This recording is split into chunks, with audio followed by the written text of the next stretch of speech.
جب میرے حوالے سے بھی یہ ایک فیک قسم کی ایف آئی آر اور کاٹی، ویسے وقتاً فوقتاً کاٹتے رہتے ہیں، جو ایکس ڈی جی تھے ایف آئی اے کے، نام لیے بغیر میں بتاتا ہوں، انہوں نے مجھے خود فون کر کے کہا کہ سر 7,500 ایپلیکیشنز آپ کے خلاف پورے ملک سے آئی تھی ایف آئی اے میں، جس میں آپ کو قادیانی ڈکلیئر کیا ہے انہوں نے. تو میں نے ساری اکٹھی سٹیپل کر کے نا، اور آپ کی طرف سے جو بیان حلفیہ آپ نے بھیجا وہ اوپر لگا کے تو میں نے اس کو سائڈ پہ پھینک دیا. یہ اوقات ہے تمہاری اپلیکیشنز کی. جھوٹو، مجھے اب اپنا اسلام منوانے کے لیے تمہارے سرٹیفکیٹ کی ضرورت ہے؟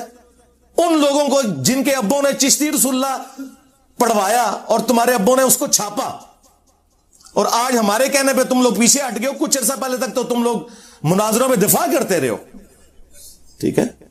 جن کے بزرگوں نے اشرف علی رسول اللہ کلمے کو انڈورس کیا، جن کی اپنی اوقات یہ ہے کہ کوئی قبر دیکھتے ہیں اس کے سامنے جھک جاتے ہیں.